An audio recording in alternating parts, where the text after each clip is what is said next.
수험생 여러분 안녕하십니까. 공단계에서 건축구조와 건축계획을 강의하고 있는 안남식교수입니다. 자, 이번 시간은 25년 지방직 9급 이제 건축구조 문제풀이 해보도록 하겠습니다. 먼저 여러분들 하여튼 문제가 쉽게 나왔건 어렵게 나왔건 1년 동안 열심히 준비하셨고 시험 보시느라고 정말 수고가 많으셨습니다. 한번 쭉 어떤 문제가 나왔는지 어떤 문제를 이렇게 풀었어야 되는지 한번 보시고 정리하는 시간을 갖도록 하겠습니다.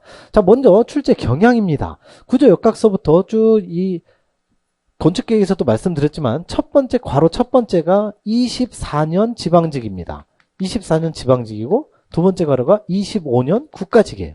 그리고 지금 제일 앞에 있는 숫자가 25년 지방직입니다. 잘 보시면 제가 문제 선정위원으로 들어갔을 때는요. 역학이 항상 두 문제였었어요. 두 문제였었고 목구조 둘, 조적구조 둘. 그게 2019년인지 20년부터 바뀌었습니다. 여기서 한 문제씩 빼서 역학으로 갔죠.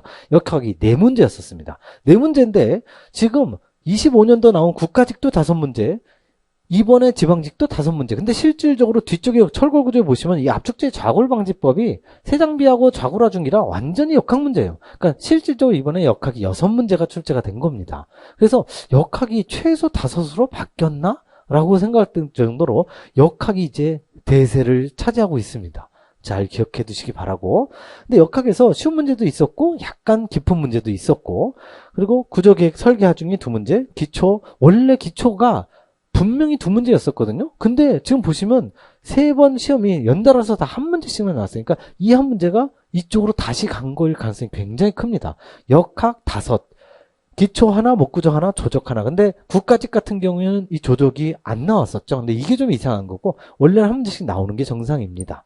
그리고 철근 콘크리트가 원래 저 때는 5, 얘가 5, 얘가 4이었어요. 근데 이게 6, 7, 6으로 된 게 확실하죠.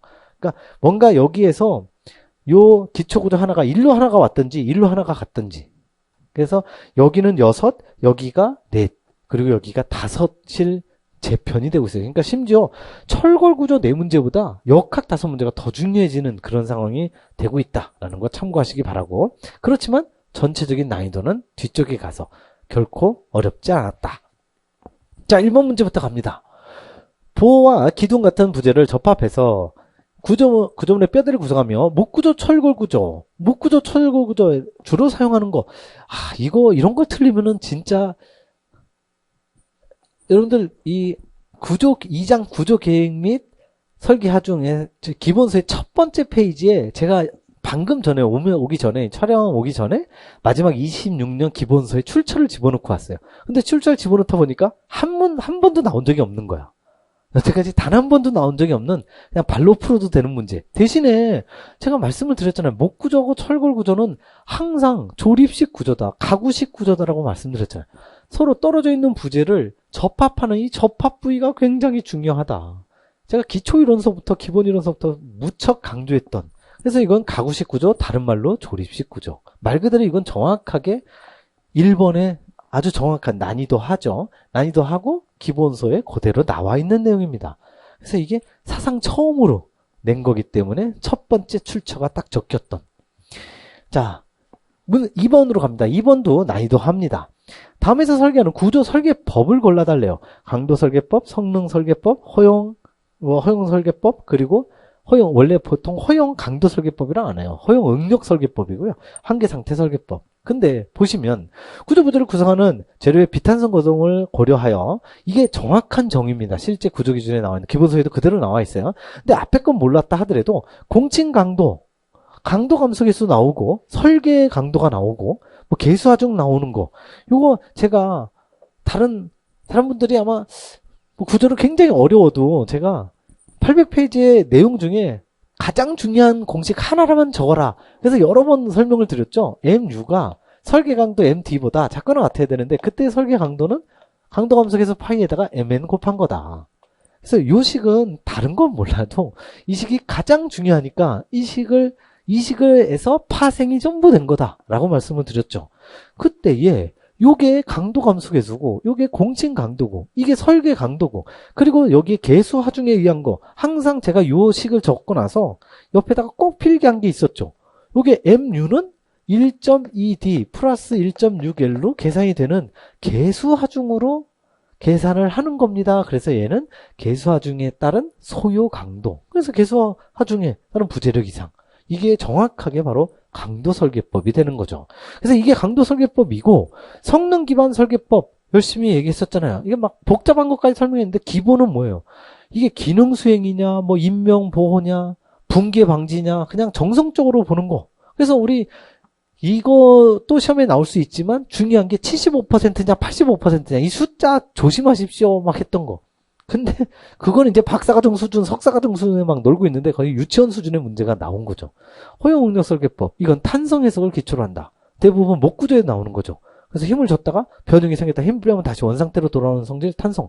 그걸 바탕으로 하는 해석, 탄성 해석.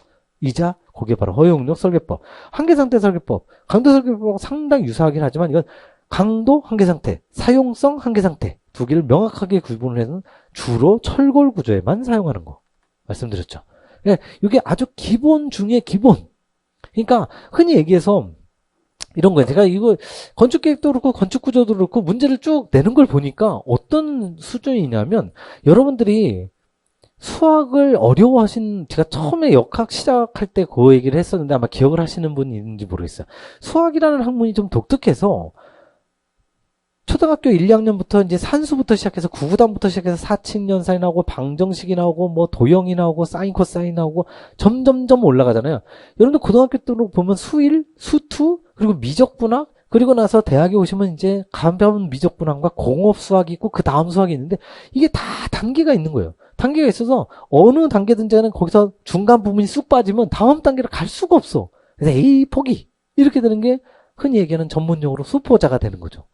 근데 그게 그렇게 올라가는 그게 지극히 당연한데 지금 뭐 보시면 여러분들은 계속해서 제가 강의는 역학도 뭐 쉬운 역학이긴 하지만 그래도 좀 어려운 내용을 구조에 갖다가 기본적으로 막 미적분학이나 공업수학까지 막 어려운 내용을 강의했는데 거의 사칙연산 수준으로 시험 문제가 나오는 거예요. 그러니까 이렇게 되면 정말 용어 정의, 기본 원리 이것부터 바닥만 흐르는 거죠. 전체가 100이라면 거기에서 난이도 1, 2만 공부하는 그런 게 대부분이 이런 문제. 그러니까 이런 문제도 좋다 이거예요. 전체 20문제 중에 당연히 여기서 한두 문제 정도는 이게 있어도 되는데 전체적으로 다 나오니까 이제 문제가 되는 거죠. 자, 이것도 명백한 난이도 하죠. 아마도 역학을 어려워하시는 분들도 얘는 공부를 하셨을 거야. 부정정 차수야말로 영부제는 조금이라도 어렵지만 부정정 차수는 어려운 게 아니니까. 그래서 부정정 차수 계산하는 n 공식 r 플러스 m 플러스 k 마이너스 ej는 몽땅 다 암기를 해주셨을 것 같고, 자 일단 먼저 보기에 불안정이 있으니까 부정정 차수를 판별 결과를 하는데 더군다나 친절하게 모두 강절점이라고 아예 친절하게 주어졌어. 혹시라도 힌지로 착각할까봐. 불안정이 나왔어요. 불안정은 항상 보기 이 지점을 뭐라 그랬죠? 고정단, 그리고 바퀴가 달려있어. 그러면 얘는 왔다 갔다 하지만 얘네들이 꽉 버텨주고 있으니까 절대 불안정이 나올 수가 없죠.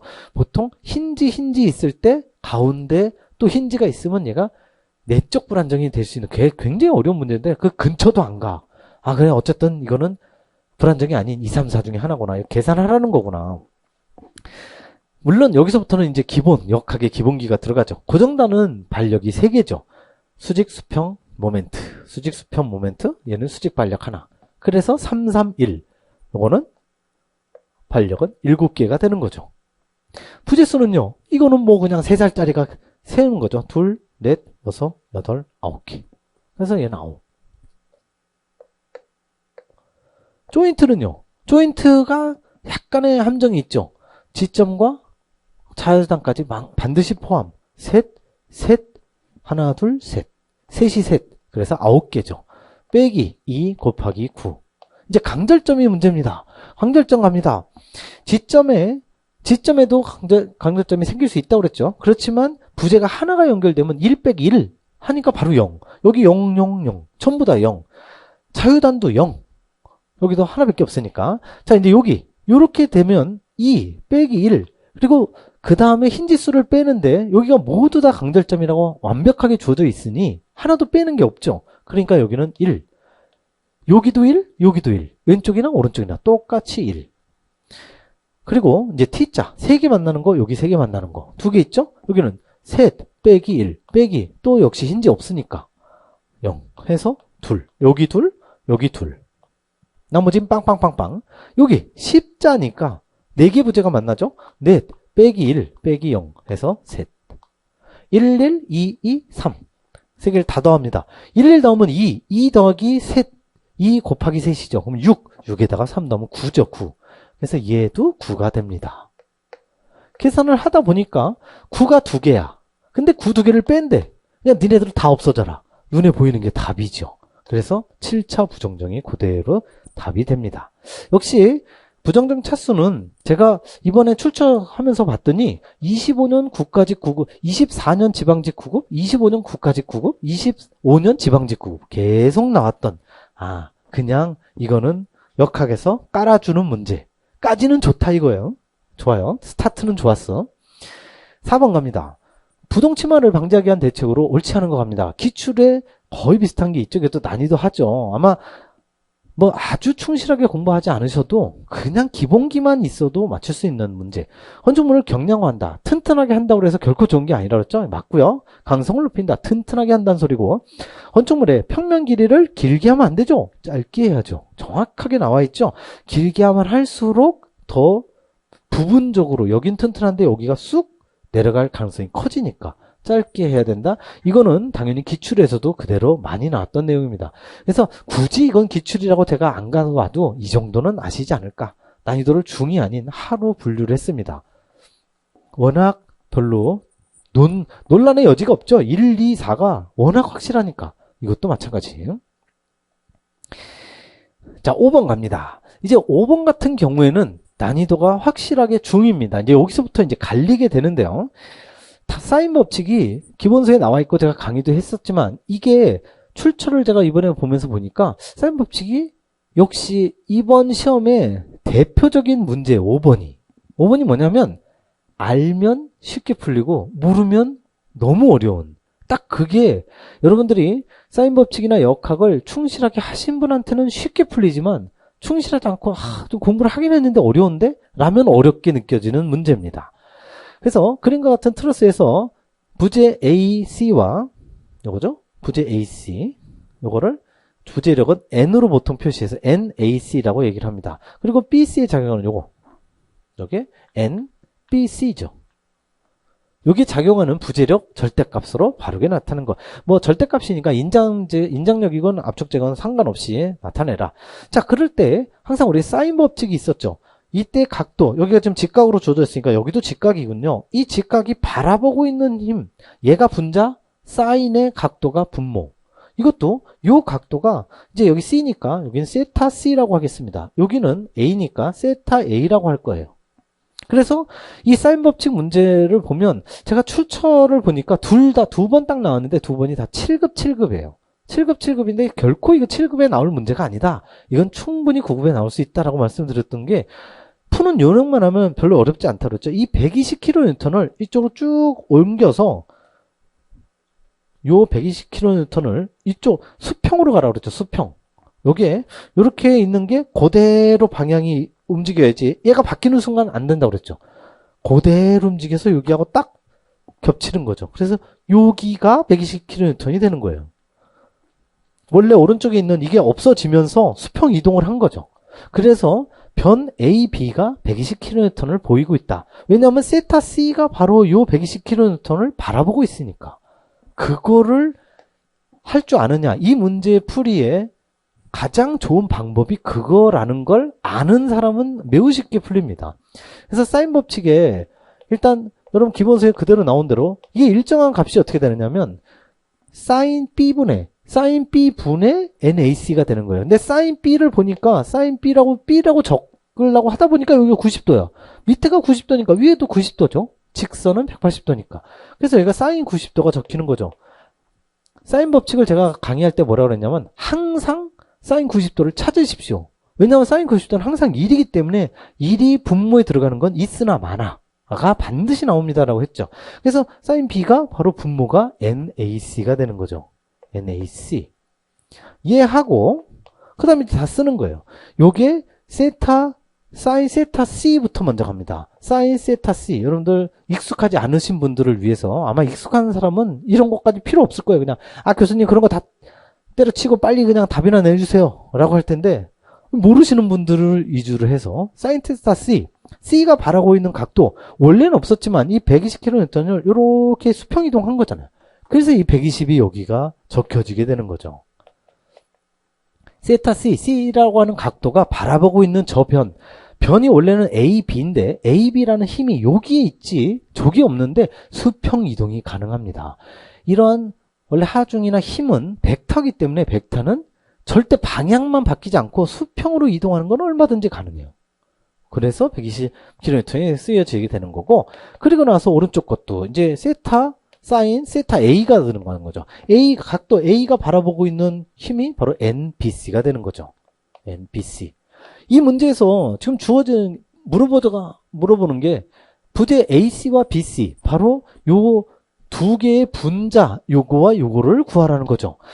여러분들 제가 기출에서 역학 문제도 열심히 풀어드렸는데 한 문제도 빠짐없이 다 풀어드리고 에다가 업그레이드 문제까지 막 풀어드렸어요. 2개 이상을 물어볼 때는 반드시 보기부터 보라고 그랬죠. 먼저 앞에 거 보니까 120, 150, 160, 200. 다 다르네. 무조건 이거나 이것도 다 달라.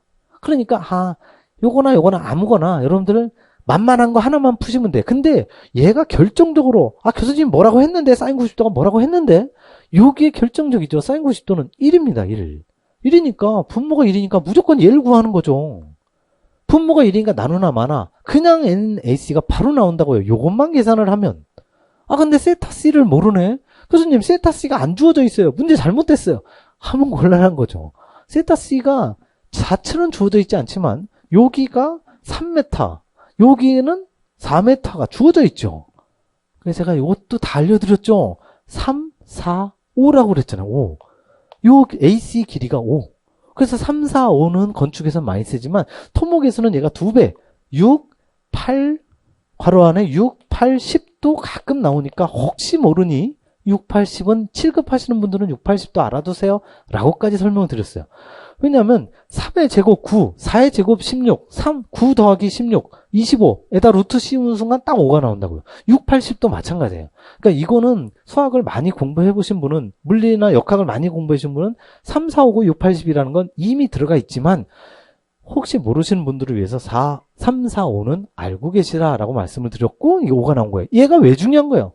지금 사인 세타를 우리가 사인 세타 C를 구해야 구하니까 사인 세타 C는 어떻게 돼요? 각도가 여기니까 빗변분의 높이. 그래서 사인은 빗변분의 높이, 코사인은 빗변분의 밑변. 이거 어떻게 해요? 모르신 분은 생초보 특강, 뿅아리 특강이라고 있습니다. 한번 보십시오라고 말씀드렸잖아. 그거를 혹시 볼 시간이 없으신 분들을 위해서 기본이론 시간에 자세하게 설명을 드렸었잖아. 사인은 빗변분의 높이, 코사인은 빗변분의 밑변. 그래서 여기서는 사인 세타 C니까 빗변분의 높이입니다. 5분의 3이 여기에 쓰이게 되는 거죠. 사인 세타 C 대신에 5분의 3이 들어가게 됩니다. 자, 일단은 지금 우리가 시간이 없으니까 여기까지 구할 필요가 없죠. 왜냐하면 아까 봤잖아요. 부재 AC와 부재 BC가 1, 2, 3, 4가 다 틀려. 아무거나 하나만 구하면 답이 나오게 돼 있어. 근데 식은 다 썼지만 일단 요 두 개식으로 그냥 구할래요. 얘가 사인 1, 사인 90도니까 1. 얘가 1이니까 NAC, 우리가 그냥 NAC만 구해야 돼. 자, NAC는요. 5분의 3, 밑에 5분의 3 하고 위에는 120. 자, 이것만 계산하면 됩니다. 계산을 못하겠어. 왜냐면 이게 A분의 B분의 C분의 D가 되면은 이게 같은 편 같은 면인데 야, 3명이면 어떻게 편을 먹어? 생초보 특강으로 다시 가셔야 되는 거지. 뭐라고 그랬어요? 생초보 특강에서 여기 요 분모가 이 짝대기가 어디 있느냐, 이 짝대기가 어디 있느냐가 중요하다고 그랬죠. 120 바로 밑에 있잖아. 그러니까 이게 진짜구나, 이게. 그 얘기는 밑에는 5분의 3이라고 하는 분자가 딱 완성. 120이 안 됐네. 그럼 120을 어떻게 한 번 더 써야 되라고 그랬어요? 여기 5분의 3을 쓰고, 여기는 1분의 120 이렇게 쓰라고 그랬죠. 그래야 얘네 둘이 같은 편, 얘네 둘이 같은 편이 되니까. 그래서 이걸 굳이 한 번 더 쓰면 시험장에서 시간도 없으니까 바로바로 약분하고 가지만 틀리는 것보다야 시간 좀 더 걸려서 정확한, 어차피 다른 문제들 다 쉬우니까 시간은 문제가 안 됐었어요.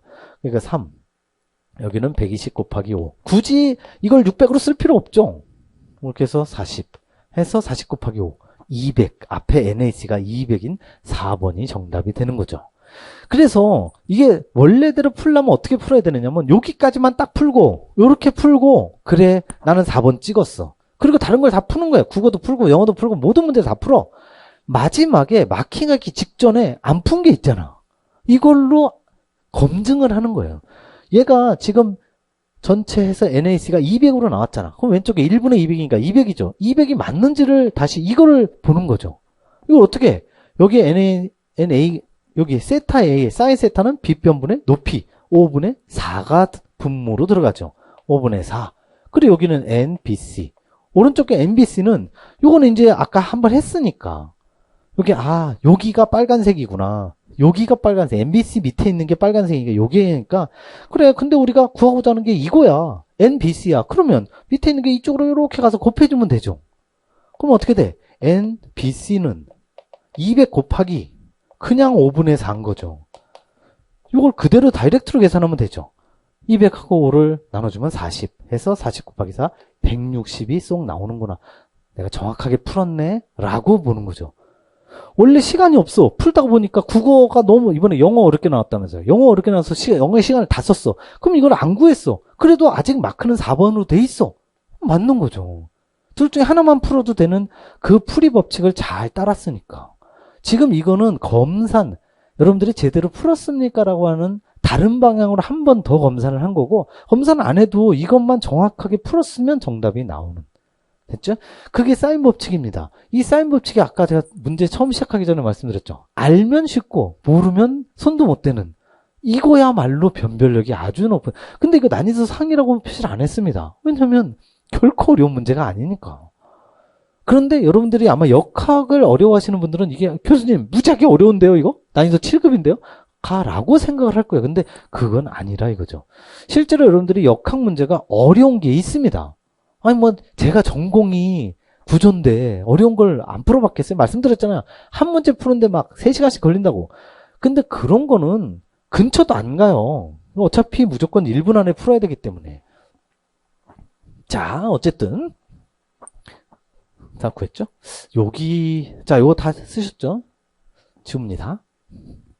혹시 다른 것도 계산 문제가 있었던 것 같긴 한데. 자, 어쨌든 난이도 중. 6번 갑니다.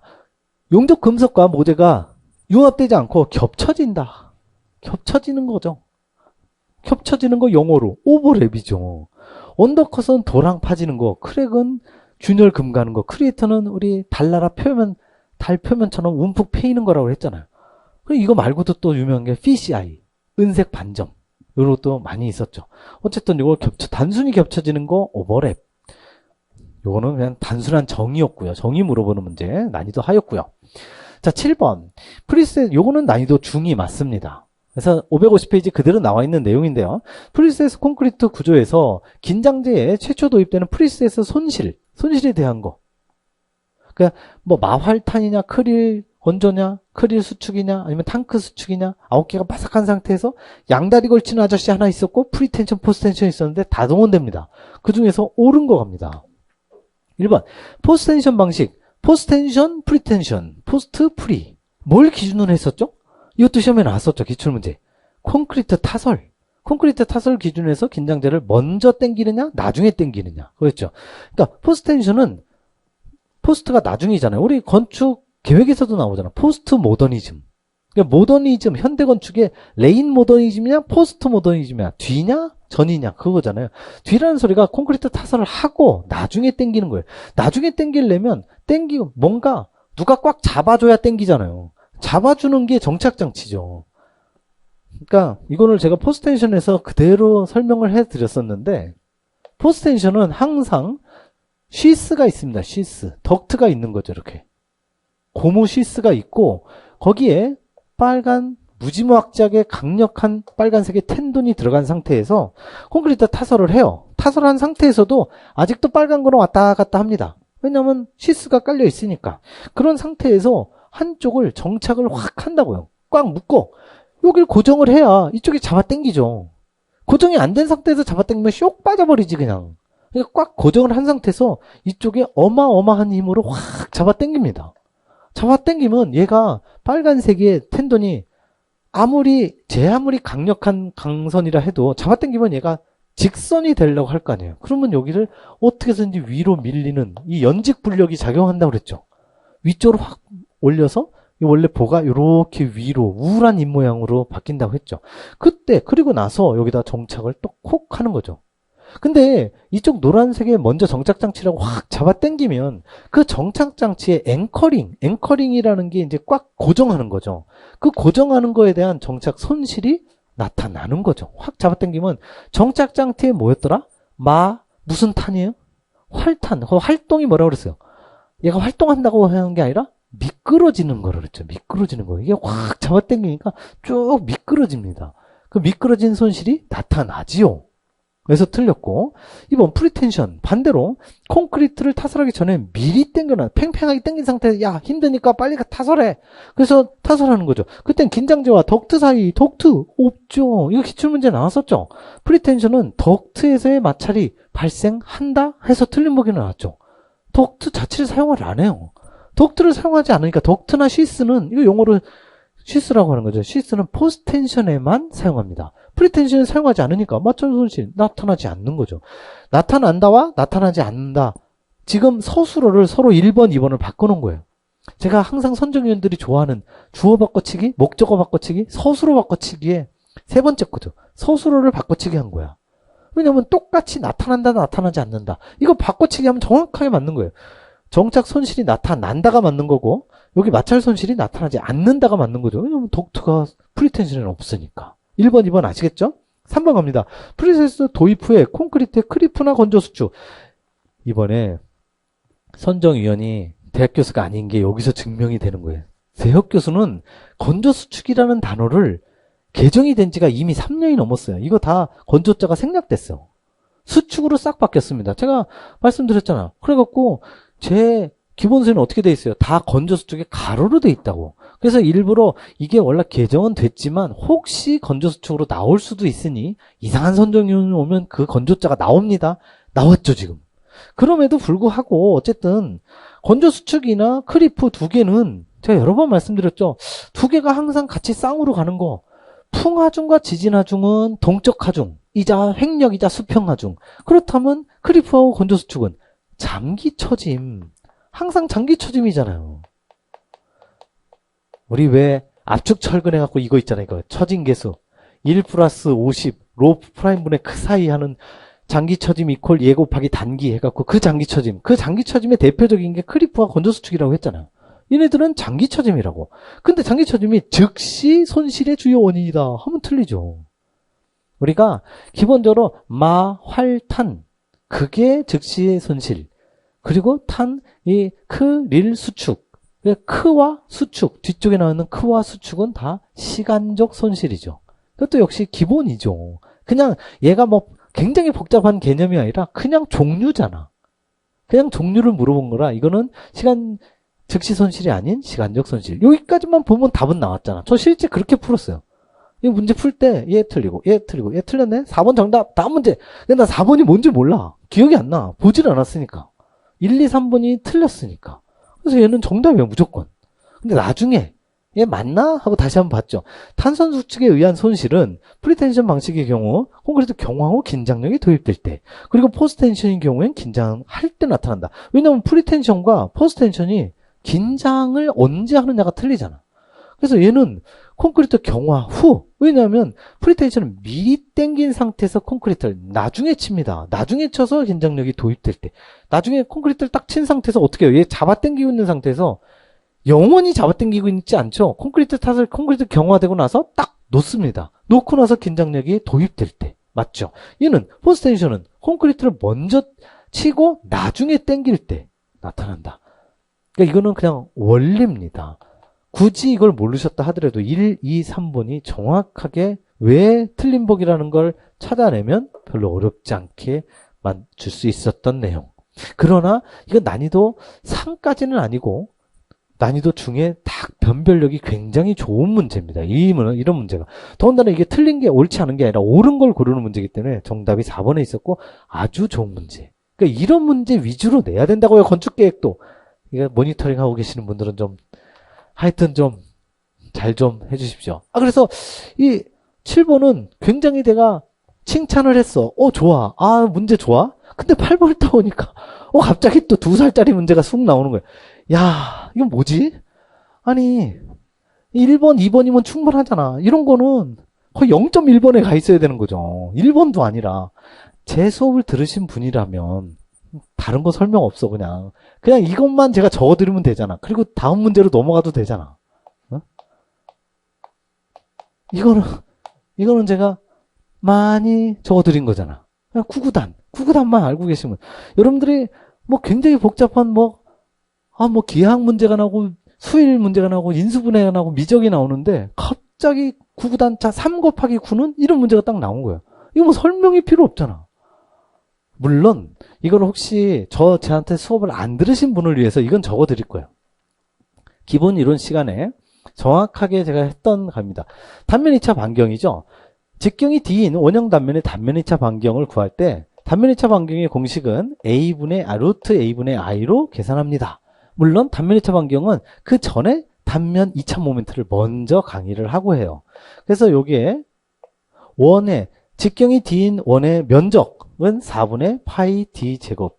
이것도 제가 혹시 모르시는 분, 까먹으신 분 있으면 지금이라도 생초보 특강에 가서 암기하셔야 됩니다. 어떤 면적. 단면 2차 모멘트는 앞에 배웠었던 거 64분의 파이 D 4승이 됩니다. 그래서 여기가 파이 D 4승 파이 D 제곱. 파이 D 제곱이 싹 없어지고 파이 없어지고 D의 제곱만 남고요. 64를 4로 나누면 16이 되죠. 그러니까 분모는 다 1이고 분자는 16분의 D제곱만 남게 돼요. 한 번만 더 쓰면 루트 16분의 D제곱이 되죠. 잘 보니까 16도 4의 제곱이야. 그래서 이걸 한 번 다시 쓰면 4분의 D에다가 전체 제곱이 되네. 그러면 여기서 루트하고 제곱하고 서로 손잡고 훌훌 날아가죠. 그래서 이게 어떻게 날아가요? 생초보 특강에 다 나와 있죠. 여러분들 초등학교 때 루트가 안 나오나요? 중학교인지 초등학교인지 이거 다 배우신 겁니다. 그래서 요 4분의 D가 최종 결라. 자, 기본 이론 시간에 제가 뭐라고 했냐면 요런 과정을 거치는데 이거를 시험 시간에 언제 이걸 쓰고 있냐? 최종 결과만 암기하셔라 해서 제일 많이 나오는 게 직사각형과 원형입니다 라고 말씀을 드렸죠. 이 원형이 최종적으로 공식을 알고 계시면 0.1초내로 답이 나오는데 이게 기출에도 그대로 있죠. 심지어 이게 7급 문제예요. 7급 문제. 7급 문제에서 나왔었죠. 이게 실제 나와 있는 아까 기출에 7페이지에 나와 있는 7급 문제예요. 물론 옛날 문제긴 하지만 3번에 보기 보시면 직경이 D인 원형 단면의 도심축에 대한 단면의 저방면 4분의 D다. 그래서 이거 7급은 이렇게 1번, 2번, 3번, 4번이나 나오지. 이번에는 9급 문제니까 그냥 문제 하나로 나왔잖아. 그냥 발로 풀어도 되는 문제가 되는 거죠. 그래서 제가 그때 강의를 할 때 뭐라고 했냐면 이런 거를 제가 모든 기출을 다 분석을 해서 기본 이론을 요렇게 그중에 삼각형은 거의 나오지 않으니까 얘하고 얘는 꼭 기억을 해두세요 라고 말씀을 드렸던 거고, 그리고 좀 더 어려운 8급짜리 문제가 나오면 2루트 3분의 H가 아니라 2루트 3분의 B도 나오는 문제도 한번 설명을 해드렸었고, 근데 막 위에 어려운 걸 설명했는데 그냥 9구단은 이렇게 물어본 거죠. 3 곱하기 9는? 갑자기 막 어려운 미분적분 하고 있다가 갑자기 사칙연산을 물어본 꼴입니다. 자, 9번 문제 갑니다. 목재의 접합에 대한 설명으로 옳은 것. 자, 이것도 난이도 중입니다. 이게 난이도 상도 아니고 하도 아니고 적당합니다. 이게 옳은 걸 물어봤기 때문에 역시 우리 기본서 301페이지 그대로 나와 있는 건데요. 응력이 한 곳에 집중되면 안 되죠. 되도록이 아닌 거죠. 한 곳에 집중이 되지 않도록, 이거하고 똑같은 거죠. 어디 갔어? 없구나. 집중이 되지 않게 고르게 분포되도록 이라는 소리죠. 왜냐면 집중되면 당연히 안 좋으니까. 2번 접합면은 최대한 복잡하게 아니죠. 최대한 단순하게 간단하게 가공하는 게 좋고, 임의 단면은 응력 방향에 직각 정확하게 맞습니다. 그래서 이거를 제가 우리 저 앞에 역학에서 왜 수직응력 구하는 그 그림으로 그대로 설명을 드렸었죠. 요렇게 인장력 P가 작용할 때 단면은 뭡니까? 잘라지는 면은 어떻게 됩니까? 요렇게 잘라지는 거죠. 그래서 잘라지는 단면은 이거, 잡아당기는 빨간색의 힘은 이거. 그래서 항상 이 응력은 단면의 직각, 요 빨간색의 각도와 단면은 항상 직각을 이룬다. 그래서 이게 평행이면 아닙니다. 여러분들 필기 꼼꼼하게 하셨던 분이라면 아마 노트든지 기본서든지 가보시면 요 란에 평행 X 이렇게 돼 있을 거예요. 그거를 좋은데 평행이 아니라 직각이야. 그러면 맞는 거죠. 정답. 4번. 목재에 맞추면 응력이 가장 작은 곳. 그래서 제가 어떻게 설명했어요? 단순보에 등분파중 받을 때 한가운데가 접합을 할 수 있습니까? 없습니까? 그것까지 설명했죠. 한가운데가 모멘트가 제일 크죠. 8분의 WL제곱 제일 크기 때문에 가운데는 피해야 됩니다. 그래요? 그러면 모멘트가 0인 지점? 또 안 된다고 그랬죠. 지점과 중앙의 중간 4분의 1 지점이 제일 좋다고 말씀드렸었죠. 그러니까 요거를 가장 작은 곳인데 어디냐? 이렇게 문제를 내면 막 7, 8, 9배 문제가 되는 건데 그냥 이렇게만 딱 내죠. 이것도 역시 적당한 문제입니다. 잘 낸 거죠. 10번 문제 갑니다. 자, 이제 10번 문제가 역시 건축계획하고 비슷하게 유일하게 중상입니다. 그냥 상도 아니라 중상이야. 333, 352, 333, 353. 자, 관찰력이 좋으신 분들은 얘하고 얘는 노란색, 얘네는 왜 녹색으로 돼 있을까? 저 녹색 3개가 다 인방보, 대림벽, 테두리보 전부 기출이에요. 전부 기출이라고. 기출만 잘 공부를 하셨으면 인방보가 뭐예요? 계구부 상부. 무조건 계구부 상부라는 말이 꼭 나오잖아요. 그래서 뻥 뚫린 창문 위. 계구부 상부라는 말이 꼭 나오고 대림벽은 여러 번 나왔었잖아요. 한 벽을 직각으로 교차하고 있는 내력벽. 그림으로 그려드렸어요. 항상 디귿자. 디귿자 딱 나오고 자 A벽에 대한 대림벽 구해주세요. 여기 직각. 여기 직각. 그러면 요거. 그래서 A벽에 대한 대림벽은 위에 여기 B, 여기 C. 이게 대림벽이죠. 이것도 여러 번 나왔었잖아요. 근데 말로 나오니까 정의가 말로 나오니까 그림으로 제가 이해하라고 설명드렸고 테두리보는 인방보의 라이벌이잖아. 얘는 바닥, 중간, 상부 다 쓸 수 있다. 그러니까 바닥, 중간, 상부가 다 나와야 되고 뭐 역할이나 뭐 이런 거 뭐 하중을 갖다 잘 분산시킨다. 수직균열을 방지한다. 세로근을 정착자리 제공한다. 그런 말이 어디에도 없잖아. 그러니까 이거는 2, 3, 4만 정확하게 알고 창대는 한 번도 나온 적이 없습니다. 근데 기본서에 그대로 있었어요. 있기는. 근데 거기까지 공부하기는 힘들죠. 그렇지만 2, 3, 4는 무조건 알고 계시니까 제가 풀어본다고 했잖아요. 저는 이거 문제 딱 보고서 어떻게 풀었냐면 창 밑에 돌이나 어쩌고저쩌고 쭉 보니까 뭔 소리인지 모르겠어. 한 번도 본 적이 없는 것 같아. 창대? 이런 게 있었나? 인방보 알지? 대림보 알고 테두리보 알고 2, 3, 4는 절대 아니야. 그럼 1번밖에 없지 뭐. 소거법으로 전 풀었어요. 이거 푸는데 정확하게 걸리는 시간 한 5초면 되더라고. 왜냐면 저는 이걸 확실하게 알고 있었으니까. 왜냐면 기출에 그대로 나와 있잖아요. 그래서 이게 이 말이 기출이라는 거예요. 기출. 그대로 기출로 나와 있었던 거니까. 그러니까 기출만 정확하게 풀면 근데 이것도 역시 난이도 상은 아니고 중상이었어요. 냉정하게 보면 충분히 맞출 수 있었던 문제. 11번 갑니다. 자, 11번이 이제 논란의 문제입니다. 이게 논란이 아니라 수험생마다 어떤 사람은 난이도 하, 어떤 사람은 난이도 상인데요? 라고 느끼는 사람 극명하게 갈리는. 그러니까 구조에 기본적으로 이런 구조나 계산이나 역학의 원리를 알고 있는 사람한테는 쉬운 문제. 그걸 모르는 사람한테는 굉장히 어려운 문제입니다. 도대체 뭐 이거 어떻게 풀라는 거야? 어떻게 접근하라는 거야? 그림과 같이 정휘 모멘트를 받는다. 정휘 모멘트가 이제 일종의 힌트입니다. 정휘 모멘트, 부휘 모멘트 제가 설명드렸던 거 기억나시는지요? 휘 모멘트는 유일하게 얘가 욕심이 있어서 부호법칙이 두 가지야. 시계 방향이면 플러스, 반시계 방향이면 마이너스도 되지만 스마일이면 플러스고 우울한 입모양이면 마이너스야. 근데 최종적으로 모멘트의 부호는 항상 휘어지는 모양. 스마일이냐? 우울한 입모양이냐. 그래서 스마일이 되면 정휘 모멘트다 라고 했죠. 그러니까 스마일이 된다는 소리는 중립축을 기준으로 밑에가 인장, 위에가 압축이라는 소리예요. 일반적인 경우가 정휘 모멘트죠. 단순보에 위쪽에 등분파중 받을 때 스마일로 휘어지잖아요. 그걸 얘기하는 거예요. 스마일로 휘어지는 정휘 모멘트를 받는 콘크리트 단면에 대한 공칭 휘 모멘트를 산정하기 위해서 필요한 유효 깊이를 계산한다. 그 유효 깊이, 이거 제가 어떻게 설명을 드렸었냐 하면 보통 이렇게 설명을 드렸죠. 제가 얼마 전에 기초이론을 강의를 다 끝냈습니다.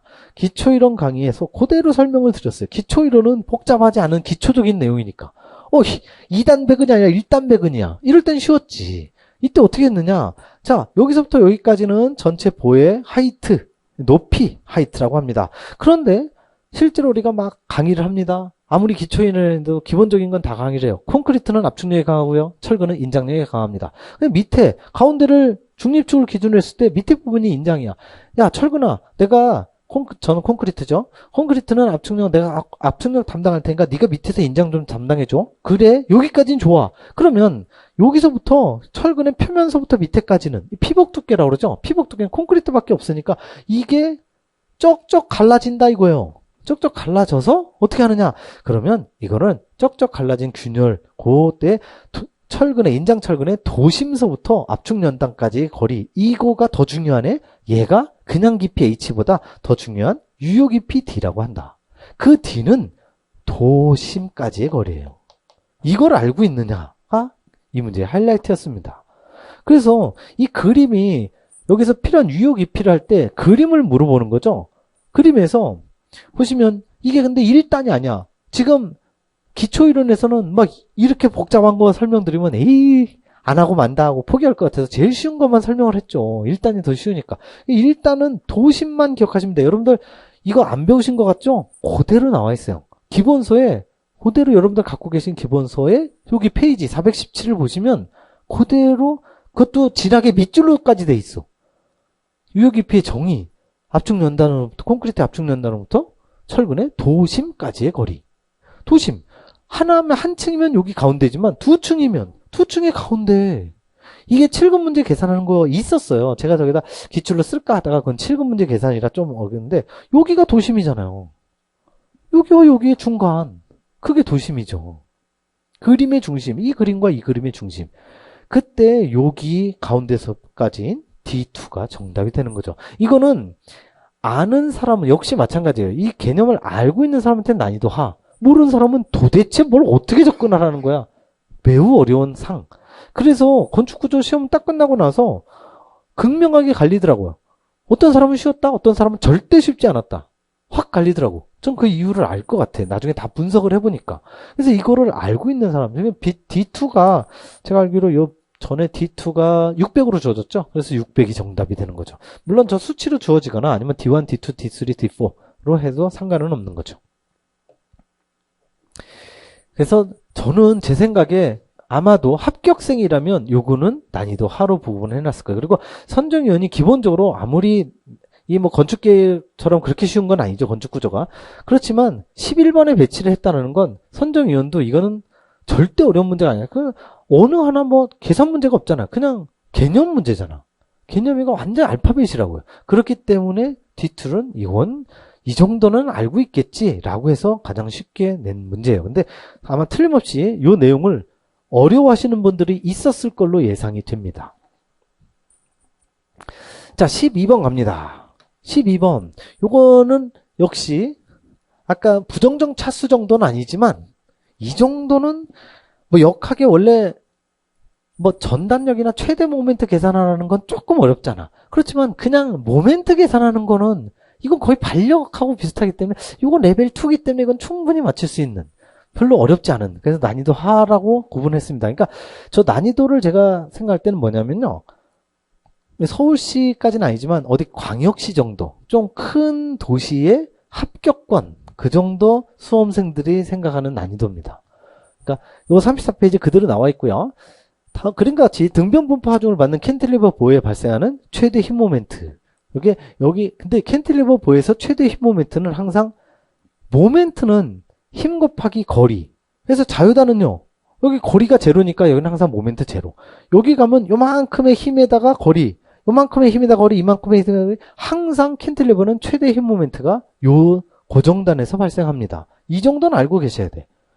아무것도 안 주어져 있으니까 그냥 A라고 하자고요. A에 뭐 이렇게 확 누르면 얘가 뭐 어떤 모멘트가 작용하고 있겠죠? 모멘트는 지금 모르는 거야. 그러니까 무조건 시계 방향. MA라고 하는 걸 시계 방향으로 그냥 잡습니다. 방향이 반대긴 하겠지만 무조건 MA로 가는 거예요. 자, 그래서 여기에서 나는 이 고정단이잖아. 빗금이 있으니까 고정단은 항상 수직발력, 수평발력인데 수평력은 없으니까 수평발력은 없고 수직발력 VA는 있을 거예요. 있는데 상관없이 무조건 여기를 기준점으로 잡습니다. 왜냐하면 여기를 기준점으로 잡으면 안 되니까. 여기 기준점을 잡아서 VA, 우리가 모르는 VA가 있을 텐데 여기 통과하니까 모멘트를 날리기 위해서.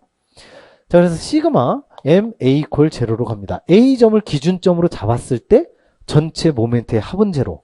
자, VA 곱하기 빵. 빵이니까 계산할 필요 없고, MA는 모르는 거니까 그냥 시계 방향으로 놓고요.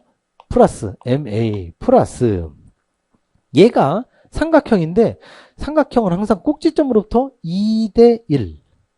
2대 1에 여기가 2고 여기가 1. 여기에 바로 도심이 작용한다고 했죠. 이 빨간색의 전체 힘은 어떻게 구한다고요? 삼각형이건 사각형이건 도형의 면적. 도형의 면적. 그리고 요 지금 주황색 점을 기준으로 했을 때 빨간색이 시계 방향으로 돌리고 있죠. 그게 보여야 된다고 말씀을 드렸죠. 시계 방향이니까 플러스가 됐고 삼각형의 도형의 면적 2분의 1 곱하기 밑변은 6m로 주어져 있고요. 높이는 30kN으로 주어져 있습니다. 그래서 제가 역학 문제 풀이를 할 때 항상 이렇게 삼각형의 면적 이게 바로 요 전체 P라고 했을 때 얘가 P라고 그랬죠. 이게 하중. 지금 우리는 모멘트를 구하고 있으니까 하중에다가 직각거리를 구해야 돼요. 직각거리는 뭐죠? 바로 여기 기준점 잡은 녹색, 이 주황색의 점에다가 여기까지. 그때 어떻게? 6m의 전체 3인데 3분의 2죠. 그래서 여기다가 뭘 곱해야 되느냐? 6 곱하기 3분의 2를 곱하는 게 이 문제의 하이라이트입니다. 요거를 알고 있느냐를 이 문제에서 물어보고 있는 거예요. 근데 그게 난이도가 하라고요. 중이 아니라. 그래서 어느 정도만 연습을 하셨으면 여기서부터 시작했을 때 전체 3분의 2. 만약에 이거를 삼각형을 거꾸로 놔서 이쪽이 이렇게 돼 있으면 전체 6m 곱하기 3분의 1. 항상 꼭지점으로부터 2대 1이라는 거, 요거를 알고 있느냐, 요거를 자유자재로 계산할 수 있느냐를 물어보는 문제죠. 이퀄 제로가 됩니다. 자, 요거는 계산하기 편하죠. 2하고 6하고 3으로 약분, 요것도 2로 약분. 그래서 요거 다 계산하면 90. 90 곱하기 2, 4. 그래서 요게 360. 그러면 정확하게 계산하면 MA는 마이너스 360 kN 메타가 돼요. 그래서 마이너스 300인데 지금 문제에서 주어진 건 절대값으로 물어봤어요. 근데 절대값을 떠나서 정확한 문제를 바꿔서 제가 항상 절대값이 아니라 정확한 값을 구하세요 하면 어떻게 돼요? 얘는 위에서 누르니까 누르지 마세요 하고 반시계 방향으로 작용하겠죠. 마이너스가 정확하게 맞습니다. 왜냐면 얘가 밑으로 이렇게 휘어지면 우울한 입모양이 되니까. 원래는 정확한 값은 이거예요. 이건데 문제에서 절대값을 물어봤으니까 마이너스 떼고 360만 정답이 되는 거죠. 근데 이거는 그야말로 모든 반력 계산이나 이런 거 할 때 가장 기초입니다. 그래서 이게 절대 레벨이 높은 게 아니라 가장 낮은 수준의 역학인 거죠. 여기까지는 반드시 하셔야 된다고 말씀을 드렸었고, 제가 역학을 어려워하시는 분들도 요거까지는 해주셔야 돼요. 요걸 한 단계 더 나가서 전단력, 최대 전단력, 최대 모멘트, 뭐 전단력도 그리는 거 하고 휘목력 하는 거 뭐 어렵지만 여기까지는 어렵지 않다. 요것만 정확하게 이해를 하시면 이라고 계속 설명을 드렸던 거. 자, 13번으로 갑니다. 13번. 이것도 난이도 하죠. 왜냐하면 기출에 그대로 나와 있는 이거보다 훨씬 더 어려운 내용을 기출이 나왔었어요. 콘크리트 구조 전단 및 비트림 설계에서 철근 콘크리트 슬래브의 이방향 고동. 슬래브의 이방향, 이방향이라는 건 우리 이방향에서 전단, 이방향 전단을 항상 뚫림 전단이라고 했었죠. 뭐 전단 철근이 어쩌다, 인장 철근 600MPa 이하, 전단 철근이 뭐 500MPa 이하, 대신에 뚫림 전단은 400으로 내려가요. 계속 뚫림 전단을 많이 얘기했지 이방향 전단을 많이 얘기하지 않았죠. 실제로 이방향 전단이라는 용어 자체를 거의 쓰지 않아요. 뚫림 전단이라고 훨씬 더 많이 씁니다. 근데 이방향 전단에 대한 거 사용되는 위험 단면의 둘레 길이에 대한 내용이다. 둘레 길이가 여러 번 시험에 나왔었어요. 그래서 둘레 길이 공식도 있고 위험 단면의 면적도 있었죠. B0는 최소로 돼야 되나 뭐라고 쭉 나오고 경계로부터 지판 등 어떤 기둥머리 경계로부터 얼마보다 가까이 위치할 필요 없다. 말을 무지하게 어렵게 해놨는데 얼마 떨어진 거리. 슬래브가 이렇게 있고 그리고 위쪽에 기둥이 있을 때 기둥에서 얼만큼 떨어진 빨간색의 길이 요게 얼마냐 해서 0.5D라고 했었죠. 기본서 보시면 슬래브, 기초판 똑같습니다. 똑같이 0.5D죠. 그래서 기출에 보시면 요거는 그대로 정답이 0.5D고요. 0.5D인데 요걸 기출의 514페이지를 보시면 요 문제가 있었어요. 그림으로 친절하게 나왔었죠. 이게 불과 얼마 안 된 겁니다. 21년 지방직 그 후에 나왔던 실제 문제죠. 그래서 RC 구조에서 이때 이 방향 전단에 대한 위험 단면, 뚫림 전단이죠. 뚫림 전단이 이렇게 있을 때 C1, T2가 어떻게 되느냐. 그때 반드시 그 공식이 여기서는 위험 단면의 둘레를 물어본 게 아니라 면적을 물어봤어요. 그러니까 더 어려운 문제죠, 이게. 이게 훨씬 더 어려운 문제인데 공식으로 물어봤죠. 어떻게 물어봤냐면 이렇게. 그래서 이게 원래 0.5D, 0.5 C1 플러스 0.5D 왼쪽 오른쪽 둘 다. 그래서 먼저 B0를 먼저 구해보면 B0가 C1 더하기 0.5D 0.5D 하면 0.5 0.5 둘 더하니까 C1 더하기 2 해서 C1 더하기 D가 하나가 나오죠. D가 0.5D 0.5D 둘 더한 거 에다가 위아래 C2 더하기 0.5D 0.5D 역시 C2 더하기 D 이게 나오죠. 근데 그때에 0.5 0.5D가 길이가 요거 하나가 나오는 거죠. 요게 하나가 나오고 요게 하나가 나오고 그러니까 요렇게 계산하면 얘가 나오고 요렇게 계산하면 얘가 나옵니다. 근데 전체 둘레는 나머지 곱하기 2를 해야지. 그래서 이거를 전체에다가 곱하기 2를 계산한 게 B0입니다. 근데 이 문제에선 B0를 둘레를 물어본 게 아니라 면적. 그래서 면적을 제가 어떻게 했었냐면 그림을 그렸었죠. 응? 앞에. 여기에서 이게 원래 요 면적이라는 게 여기에서 요 둘레의 깊이 면적이죠, 요거요.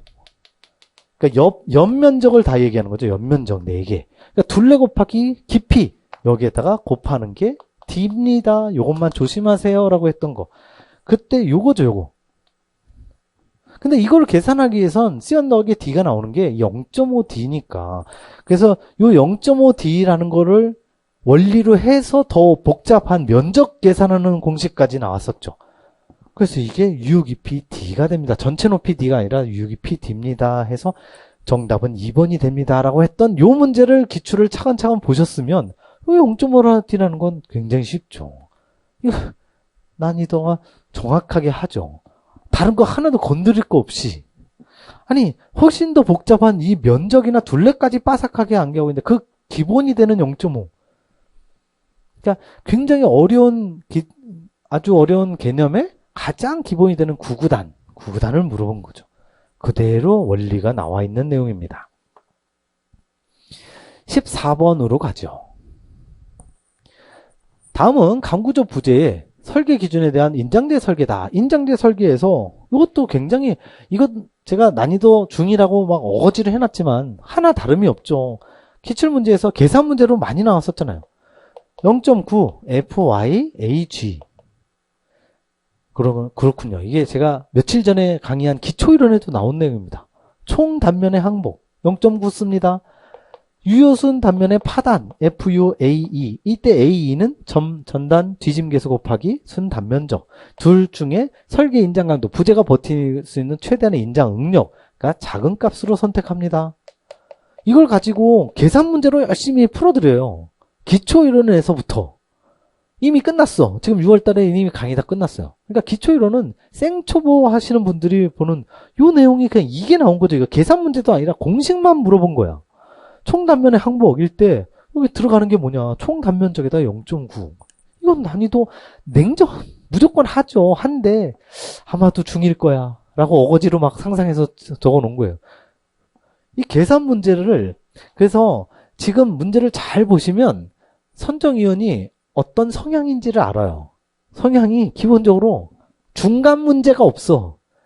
딱 역학 문제를 좋아하거나 계산 문제를 좋아하거나 딱 둘 중에 하나. 중간 기준 문제가 하나도 없죠. 뭐 열심히 여러분들 막 암기하셨던 거 있잖아. 3T 450, 뭐 2T 300, 5T 450 이런 거 하나도 없잖아. 굉장히 중요한 내용인데도 불구하고 이렇게 문제가 나오는데 반응수정계수를 암기하고 어쩌저쩌고로 얘기를 했었으니 정말 거의 3살짜리 애 아장아장 걷고 있는데 야 니네들은 지금 박사과정 공부를 해야 된다 막 이러고 있었으니 어이가 없죠. 이렇게 문제를 보니까. 자 15번 갑니다. 콘크리트 설계, 강도설계법 일반사항에 대한 규정된 용어에 대한 설명으로 옳지 않은 거. 자 이것도 난이도 중이라고 이건 정확하게 난이도 중이 맞아요. 먼저 옵셋 굽힘 철근. 처음 보는 것 같아. 기본소에 그대로 있었습니다. 그렇지만 강의는 안 했죠. 자, 이거는 제가 그때 설명드렸을 거예요. 아마 철근 콘크리트나 요거에 용어 정의 이렇게 쭉 있는데 그 용어 정의에 제가 아마 제 강의를 꼼꼼하게 들으셨던 분은 기억을 하실 텐데 건축 구조 기준에 이런 용어 정의가 지금 기본서예를 보면은요, 한 20개, 30개 정도가 있어요. 그 중에 이게 있습니다. 물론 진하게 밑줄은 없었죠. 처음 나오는 거니까. 근데 구조 기준에 보면 20, 30개만 있는 게 아니라 한 500개도 넘게 있어요. 그걸 제가 면밀하게 분석을 해서 시험에 나올 만한 것만 골라놓은 거예요. 그러니까 이건 한 번도 나오지 않았지만 기본서에 그대로 있었습니다. 몰라도 돼요. 몰라도 돼. 왜냐하면 2, 3, 4를 정확하게 알면 되니까. 어쨌든 옳지 않은 거죠. 1번은 몰랐다 치자고. 2번 갑니다. 공칭 강도. 이건 공칭 강도는 제가 무척 강조했죠. 무려 4번이나 다른 걸로 나왔다고. 하중에 대한 구조체 그리고 구조 부재 또는 단면의 저항 능력 정확하게 맞죠? 단면이 버틸 수 있는 능력 맞죠? 강도 감소 계수 또는 저항 계수를 적용하지 않은 강도로도 나왔고. 그래서 이건 정확하게 맞고요. 크리프 아까 했었죠. 크리프와 건조 수축은 항상 같은 친구로 장기 처짐. 응력을 작용시킨 상태에서 탄성변, 수축변을 제외한 변으로 시간이 경과함에 따라 여기 나왔네. 이게 제가 볼 때 정상적인 이 경험이 많은 사람이 아닌 게 지금 이거고 시간이 경과함에 따라 하고 아까 그 즉시 손실하고 즉시 손실의 종류다라는 거고 상반되는 거 아니야. 이걸 이렇게 내면 안 돼요. 같은 시험이잖아. 같은 시험에서 물론 한 사람은 저 문제 담당, 한 사람은 이 문제 담당이라 해도 무조건 20문제를 다 합해서 선정위원이 나란히 둘이 앉아서 검토를 한다고요. 그럼 앞에 거고 여기 거고 같이 나오니까 야 이거 하나 빼자. 이게 나왔었어야 된다고 정상적으로. 근데 왜 나오잖아. 크리프가 시간이 경과함에 따라 변형이 증가되는 현상. 아까 뭐라 그랬어요? 크리프와 건조 수축은 장기 처짐입니다. 장기. 시간이 경과함에 따라 맞죠. 그래서 시간적 손실이라고 그랬잖아. 크릴 수축. 그래서 3번도 맞고 4번 띠철근 갑니다. 보이소 종방향 철근 이거 여러 번 말씀드렸죠. 종방향 철근, 길이방향 철근, 주철근, 인장철근, 축방향 철근 전부 같은 말이라고 그랬죠. 주근까지도 같은 말. 그래서 주근의 위치를 확보하고 휨 모멘트의 저항 이게 핵심이죠. 휨 모멘트와 충력에 대해서 정하는 거 주철근. 그러면 띠철근이나 횡방향 철근은 전단력에서 저항. 이게 결정적으로 틀린 거죠. 이거는 실제로 기출에 나왔던 내용입니다. 여러분들이 안 믿으실까봐 딱 해놨어. 기출 482페이지. 그래서 4번이 정답이고요. 어디 나왔는지를 보자고요. 이때 분명히 제가 설명을 드렸어. 이게 실제 기출 문제입니다. 심지어 구급 문제야. 콘크리트 기둥에 사용되는 띠철근의 역할 나오잖아요. 띠철근의 역할 중에 주철근의 정해진 위치 고정도 있지만 2번 기둥의 휨 내력을 증가시킨다. 얘가 틀리는 거예요. 휨 내력이 뭐냐? 이것도 설명을 드렸죠. 휨 내력이나 휨 강도는 항상 시그마 이퀄 얘라고 설명드렸잖아. 그래서 휨 내력이나 휨 모멘트 휨 내력이나 휨 응력 또는 모멘트는 항상 휨 모멘트니까 휨 모멘트하고 관련이 있으니까 주철근이다. 이건 주철근의 역할이지 띠철근의 역할이 아니다. 얘가 심지어 답이에요. 왜냐면 얘가 주철근의 역할이니까 1, 3, 4는 전부 다 띠철근의 역할에 맞습니다. 그러니까 이거를 휨 내력이 증가시킨다는 말이 똑같이 나오라는 법이 어딨냐고요. 이게 응용해서 나오는 거죠. 지금 이렇게 휨 모멘트에 저항을 한다거나 휨 내력을 증가시킨다거나 정확하게 같은 의미라고. 이거라고요. 이거. 그 원리를 역학에서 배우시는 거고요.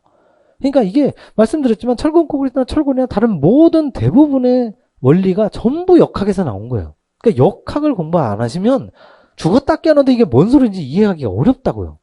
그래서 역학 포기하지 마시라고 그렇게 말씀을 드렸는데 마침 역학 좋아하시는 선정위원이 아마 역학은 좋아하시고 계산은 좋아하시는데 무지하게 쉽게 이렇게 내신 것 같아.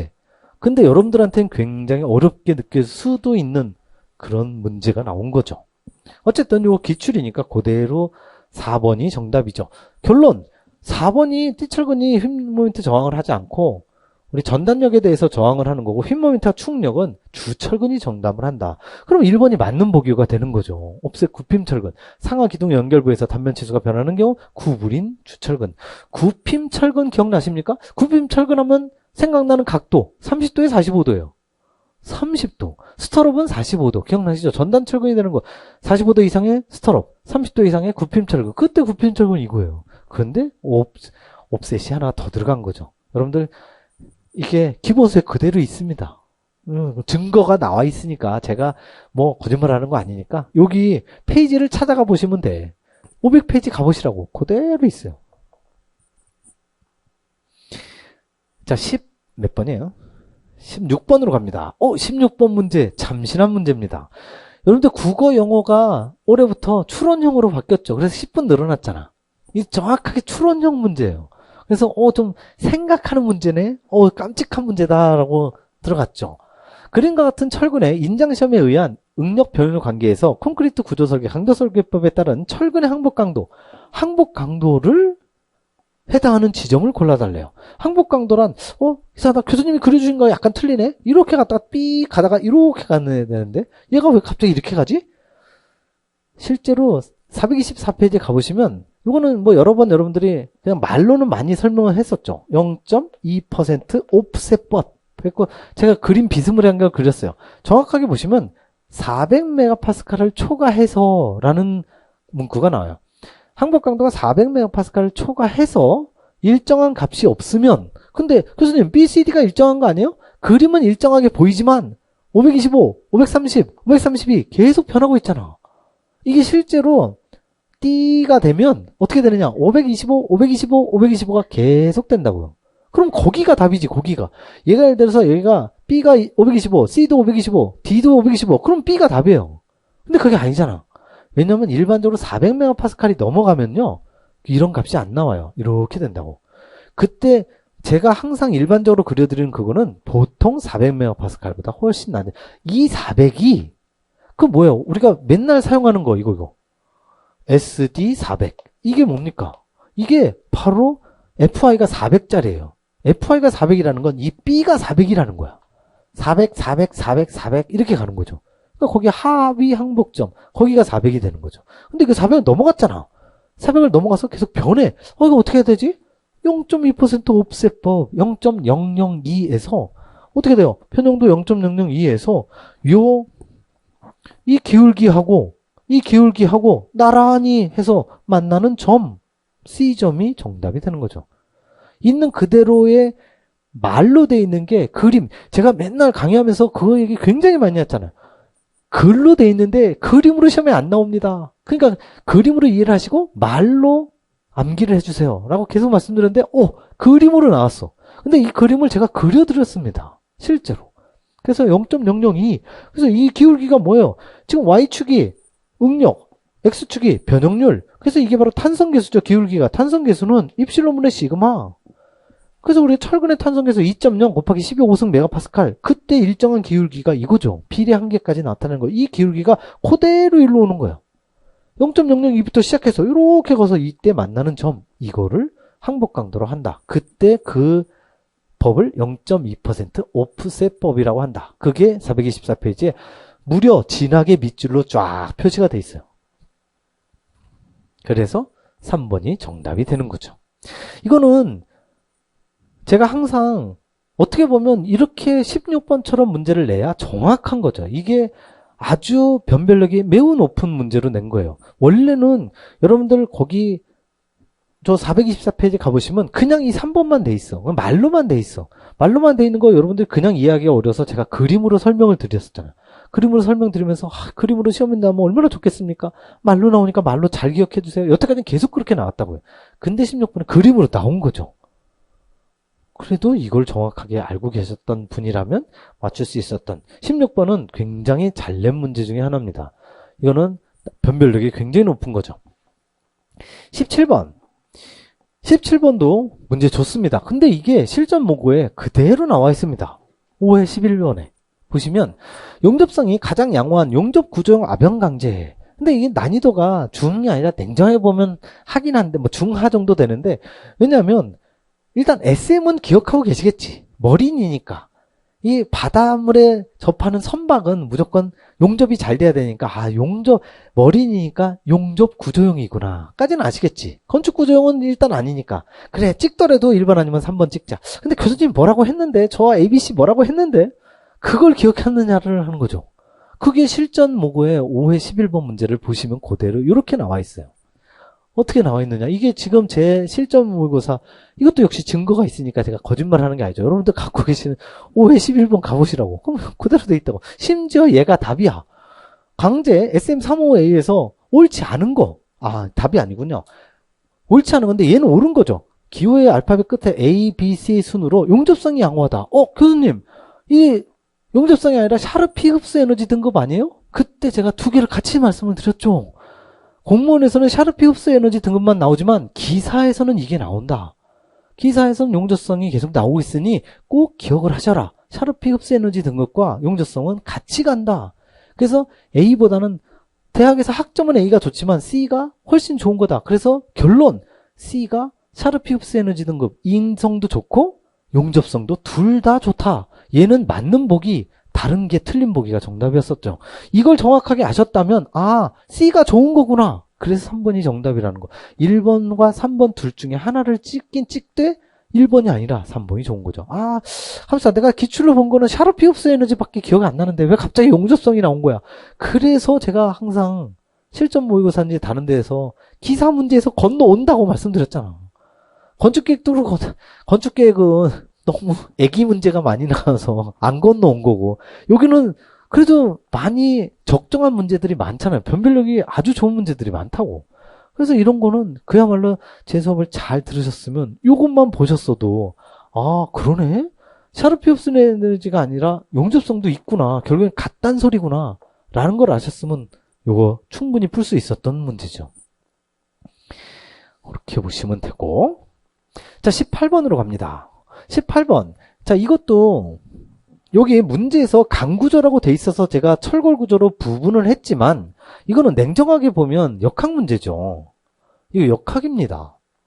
왜냐하면 이게 지금 문제 메인이 뭐냐면 저 좌굴 방지잖아요. 좌굴 방지. 그러면 제가 역학에서 이건 강의를 했었죠. 좌굴이라는 게 좌굴 검토 첫 번째가 세 장비부터 먼저 검토한다고 그랬죠. R분의 KL. R분의 KL이라고 하는 세 장비는 가늘고 긴 정도를 숫자로 표현한 비율인데 이 숫자가 작으면 작을수록 좌굴이 일어나지 않는다. 조립인장제 처음에 역학할 때는 제가 이것까지 설명 안 드렸는데 나중에 철골도 하고 기출도 하고 핵시청도 하고 다 하고 나서 마지막에 설명해 줬죠. 철골구조 조립인장제의 세 장비는 가급적 300을 넘지 않도록 한다. 조립압축제는 가급적 200을 넘지 않도록 한다. 한마디로 얘가 작으면 작을수록 좋은 거야. 이게 아군이죠. 작은 게 아군이야. 그렇다면 두 번째. 그래서 세 장비가 어떤 값 이하면 좌굴이 발생 안 해. 좋은 거죠. 근데 어떤 값 이상이야. 그러면 어떻게 돼? PCR을 계산을 해야 되는 거죠. 좌굴 하중. 전체 KL의 전체 제곱분의 파이 제곱 2i를 계산을 해서 좌굴 하중. 좌굴이 발생하는 최초의 하중. 이건 높은 게 아군이죠. 그래서 지금 문제에서 요구하는 게 뭐냐면 좌굴을 방지하는 방법을 물어보는 거예요. 이것도 역시 일종의 응용하는 약간의 추론 문제예요. 좌굴을 방지한다 하려면 세 장비를 작게 해야 되는 거고 또는 좌굴 하중을 크게 하는 거. 둘 중에 하나를 어떤 거든지 해당하는 걸 물어보고 있죠. 1번 부재의 유효작월 길이 계수 K값이죠. K값을 증가시킨다.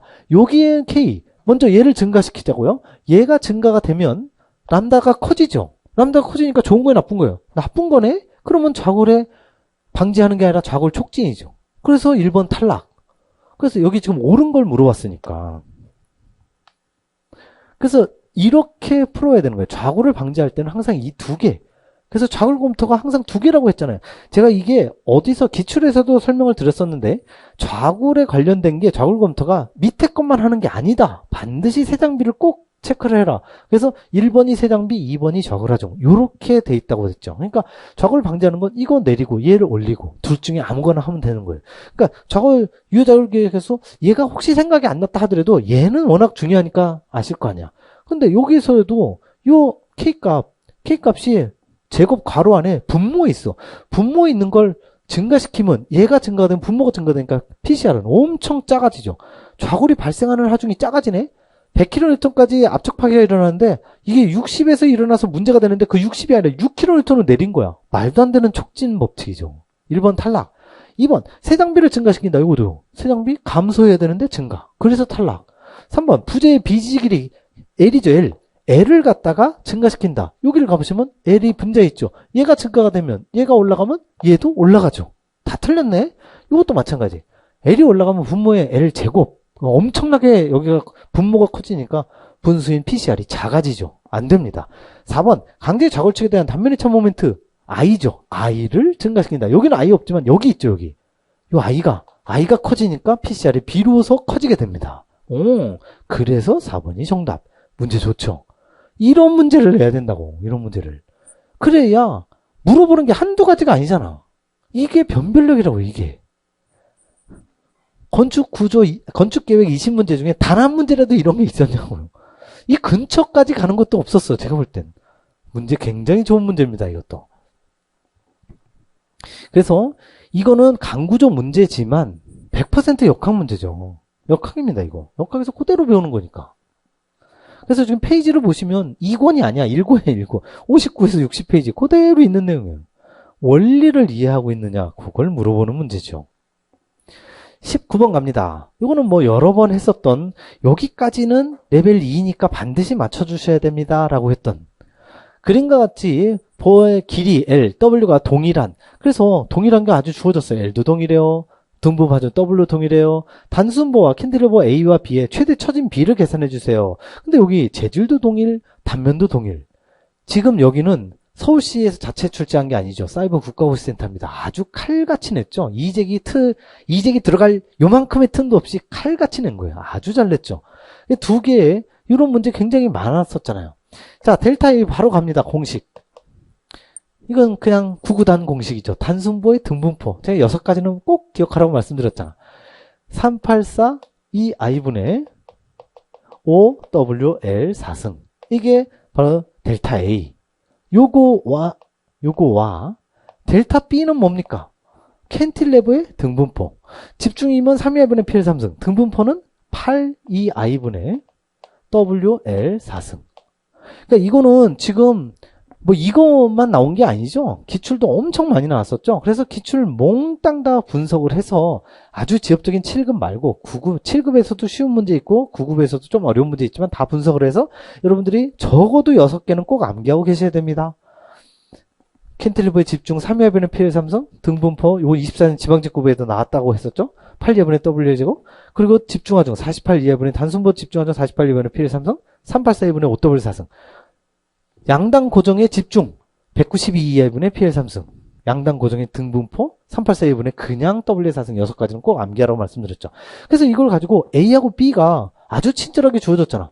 길이도 동일해요. W도 동일해. 재질이 동일하다. 이건 2가 동일하다는 암호. 단면이 동일하다. I가 동일하다는 암호. 이거는 말씀을 드렸고 자 그래서 같은 거 날립니다. 이 I 있고 재질하고 단면이 동일하고도 했고 WL이 다 동일하다잉? WL 4승이 그냥 통째로 날라가. 빨간 거 친 거 다 날라가. 그런데 여기 절묘하게 384와 8이 배수가 됩니다. 약분이 돼요. 384를 8로 나눠요. 8로 나누면 8, 4, 32. 그럼 64가 남죠. 8에다가 몇 곱하면 64? 이거 갑자기 무슨 예능으로 돌아가는 것 같은데. 자, 8이 64 해서 8. 그래서 싹 약분이 돼. 그러면 여기는 전부 날라갔으니까 오른쪽은 1, 왼쪽은 48분의 5 대 1이 정답이야. 그럼 보는데 정답 어디 갔어? 보니까 다 정수배야. 한 번 더 해야 되네. 어떻게 해요? 최소공배수. 그렇죠. 여기는 1이니까 최소공배수 곱하기 48을 곱해주면 되죠. 그러면 얘는 48 날라가고 5만 남고 오른쪽에는 1 곱하기 48. 얘가 정답이 되는 거죠. 이걸 구하기 위해서는 그래서 결론 얘를 암기를 해주세요 라고 맨날 말씀을 드렸던 거죠. 이것만 암기가 되면 사이버 국가고시센터는 깔끔하게 낸다고 했잖아요. 제가 보장한다고 했잖아. 왜냐면 그건 제가 들어갔을 때나 지금이나 변함이 없습니다. 좀 많이 쉬워진 거는 있지만 어쨌든 깔끔하게 이재기 없이 내는 건 변함이 없으니까 싹 날아가고 이것만 남잖아. 그러니까 바로 답이 싹 나오죠. 결코 오래 걸리지 않는다고요. 공식을 알고 있으면 그 단서 조건이 있죠. 그래서 제가 이걸 분석을 이렇게 하고 기본이론 이제 기초이론 끝났으니까 조금 있으면 7월달에 이제 여러분 후배들이 오겠죠. 후배들이 오셔서 자 기본이론 잘 오셨습니다. 이제 이걸 하는 거죠. 이번 25년 지방직구부에도 얘네 둘이 나왔습니다. 이걸 공부를 해야겠어요? 안 해야겠어요? 라고 얘기를 하는 거죠. 그러니까 이거를 알고 있으면 날아가니까 계산하기 편하죠. 이게 아주 알면 굉장히 금방 풀리고 모르면 손도 못 대고 찍을 수밖에 없는, 이게 왠지 모르게 비스무리하게 48 아니면 96이 답일 것 같긴 하지만 뭐 모르면은 그냥 찍을 수밖에 없는 거죠. 19번도 굉장히 좋은 문제. 자, 20번도 제가 이거 나온다고 했죠. 실전모의고사. 이것도 역시 그대로 여기 12회 16번에 그대로 있습니다. 증거 영상도 있어. 이거 뭐 다른 거 볼 것도 없이 교재도 아니라 영상도 있어. 영상에 제가 뭐라고 했느냐. 물론 그때는 요거 찾아보시면 여러분들 실전모의고사 12회 16번을 찾아보시면 그때는 뭐냐면요. 인장 이형철근이 아니야. 압축 이형철근이야. 근데 압축이나 인장이나 동일합니다. 왜냐하면 이음 길이는 우리 이거 했었죠. 가장 기본 길이 정착 길이와 이 최소 정착 길이 이음 길이 할 때 인장 이형철근 300, 압축 이형철근 200, 그리고 표준 갈고리 확대물리 8dB 152개, 그리고 나서 300, 300 했던 거 기억나시는지요? 다섯 번째, 여섯 번째 300이 인장 이형철근의 최소 이음 길이, 그리고 여섯 번째가 압축 이형철근의 최소 이음 길이. 이음 길이는 압축이나 인장이나 동일합니다. 이거 지금 실전 모고 12회 16번을 보시면 인장이 아니라 압축 이형철근인데 정확하게 똑같아요. 그래서 뭐라고 설명했느냐? 서로 다른 크기가 있을 때 이 크기가 큰 거는 정착 길이, 크기가 작은 건 겹침 이음 길이. 이건 제가 계속 밀고 있는데 아직 계속 틀린 보기로 안 나오고 있지만 언젠가 나오니까 꼭 알아두세요. 큰 게 정착 길이, 작은 게 겹침 이음 길이. 요거 바꿔서 냅니다. 반드시 알아두세요. 그냥 이렇게 주관식으로 나와버렸네. 그래서 2번이죠. 그래서 요게 큰 거는 4글자가 가져가는 거고 작은 거는 6글자 가져가는 거고. 이거 우리 저거하고 비슷하잖아. 항복 강도 작은 거에는 우리 기본적으로 더 큰 값을 곱하고 극한 강도에는 3분의 1 작은 값을 곱하고, 왜? 항복 강도 곱하기 2분의 1, 극한 강도 곱하기 3분의 1 해서 둘 중에 더 작은 값. 뭐 이렇게 해서 말뚝에 그거하고 비슷한 거죠. 그러니까 큰 게 작은 글자, 큰 게 작은 게 큰 글자. 그래서 얘네 둘 중에 하나 선택. 자, 결론 갑니다. 결론.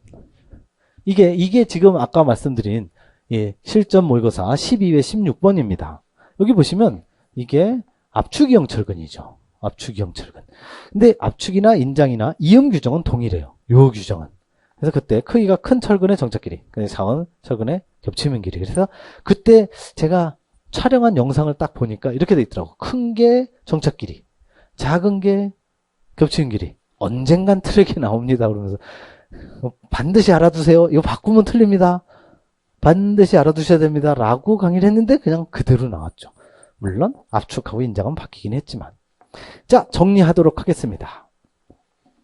건축 계획하고 틀리게 건축 구조는 제가 볼 때는 상당히 잘 냈습니다.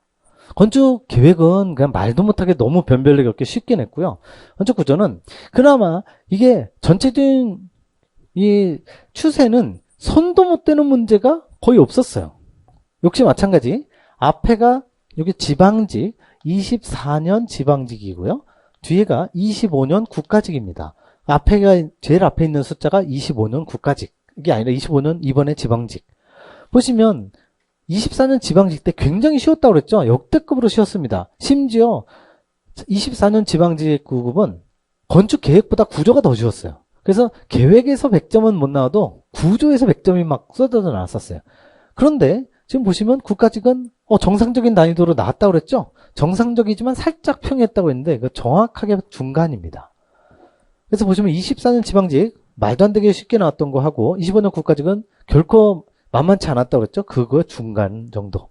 근데 역학 문제가 실질적으로 6문제입니다. 아까 보시다시피 이게 강구조 문제로 나오긴 했지만 이게 역학이나 다름없는 문제죠. 그러니까 역학 문제가 6문제고 변별력이 나는 문제들, 뭐 이렇게 용어 정의 같은 거. 그러니까 좋은 문제들도 있었지만 좀 쉬운 문제들이 조금 많이는 나왔어요. 근데 역학이나 계산 문제에 대한 적응성. 그래서 저한테 막 문의가 들어왔어요. 교수님, 이번에 지방직 구급이 건축계획은 쉬운 건 알겠는데 건축구조가 결코 쉽지 않았는데요. 제가 볼 때 이게 딱 적당한 난이도거든요. 딱 적당한 난이도인데 이 역학이나 계산 문제를 충실하게 공부하셨던 분들한테는 오히려 쉬웠어. 근데 그게 아닌 사람은 어려웠어. 그게 바로 변별력이에요. 그게 그게 변별력입니다. 사람마다 쉽고 어렵고가 구분이 되는, 그래서 쉽다고 생각한 고득점만 합격하세요. 이게 변별력이라고요. 그거를 선정위원이 열심히 연구를 해서 내는 거예요. 건축 구조는 잘 냈고 건축 구조는 건축 계획은 실패했고. 무슨 얘기인지 아시겠죠? 그래서 이게 시험의 난이도를 결정하는 게 이게 정확한 겁니다. 그렇다고 계산 문제가 뭐 말도 못하게 막 복잡한 계산 문제가 없었잖아요. 그냥 계산 문제에서 식만 물어보고 총단면의 항복의 개수가 몇이냐, 0.9냐 0.75냐 이런 걸 물어본 거잖아요. 그러니까 계산 문제를 평소에 충실하게 접근을 했던 분들한테는 별로 어렵지 않게 그냥 부럽게 넘어갈 수 있었는데, 그렇지 않은 분들한테는 굉장히 어려운데요? 욕하기 6문제씩이나 나왔는데요? 이렇게 되면 이거 말고도 또 계산 문제가 나왔으니까. 그래서 결코 쉽지 않은 문제. 한마디로 변별력이 굉장히 높은 문제다. 그래서 제가 볼 때는 이번 나온 25년 지방직 9급의 건축 구조는 상당히 잘 냈다라고 평가가 됩니다. 오히려 이번 국가직 9급보다 더 잘 낸 거예요. 제가 볼 때는 쉬운 거 쉽고 어려운 거 어렵고. 그래서 사람들마다 그렇게 이 쉬운 거 어려운 게 딱 갈라져야 돼. 이게 콩햇처럼 쫙 갈라져야 변별력이 끝내주는구나. 결국은 뭡니까? 결론이 용어 정의나 원리가 이런 문제들이 굉장히 많이 나오니까 기초를 탄탄하게 하면서 결국엔 기출문제 응용을 해야죠. 이거 응용을 하는 거랑 똑같은 거죠. 추론 문제. 이 0.2% 옵세법 글자만 달달달달 암기하면 뭐해? 그림으로 이거를 응용을 할 수가 있어야 되는 거죠. 둘 다 하는. 제가 볼 땐 건축 구조는 굉장히 잘 냈습니다. 자, 그래서 전체적으로 평을 해보면 건축 계획은 많이 쉬웠고 건축 구조는 쉽진 않고 그렇다고 많이 어렵지도 않고 그냥 적당했고, 그래서 여러분들이 아마 건축 영어인가 공통 과목이 좀 어려웠다고 하는 걸로 봐서 계획에서 쉬운 만큼 영어에서 어려웠으니까 비슷하다고 보여집니다. 비슷하다고 보여져서 혹시라도 뭐 이렇게 서울시 치신 분들, 내가 말씀드렸잖아요. 상담해드렸죠. 서울시는 작년은 1차 추가 채용도 있어갖고 일단 메이저가 먼저 빠지고 2차도 보기도 했고, 대신에 이게 TO가 왕창 늘어났으니까 점수가 68점으로 낮았는데 올해는 그런 것도 없죠. 문제도 쉬웠지. 그러니까 기본적으로 어느 정도 고득점, 합격할 수 있는 사람은 고득점을 많이 받았을 겁니다. 단원학원인데 68점보다 훨씬 더 높은 점수로 피라컷이 결정될 것 같습니다. 그렇게 보시면 되고, 아마 근데 이 지금 강의를 들으시는 전국의 지자체에서 지자체마다 틀립니다. 그거 제가 상담을 우리 실강생들은 대부분 다 해드렸는데 TO 틀리죠, 경쟁률 틀리죠, 문제 난이도 틀리죠, 뭐 별의별 변수가 많이 들어갑니다. 그러니까 단순하게 비교는 안 되고요. 그냥 여러분들이 생각하실 때 작년 24년 지방직 9급에 비해서는 어쨌든 계획은 비슷하고 구조는 조금 어렵게 나왔다라고 생각하시면 정확할 것 같습니다. 자, 어쨌든 그걸 떠나서 여러분들이 일단 1년 동안 너무너무 수고 많으셨고, 아직 공무원 준비하실 분들 있잖아. 지금 이거 딱 끝나면 이제 또 닥치고 공부하셔야지. 막 무조건 열공. 이제 2주 13일밖에 안 남았잖아. 그러니까 열심히 공부하시고요. 자, 어쨌든 이상으로 24년 지방직구급 건축구조 문제풀이 모두 마치도록 하겠습니다. 수고 많으셨고 모두 합격하기를 간곡하게 기원합니다.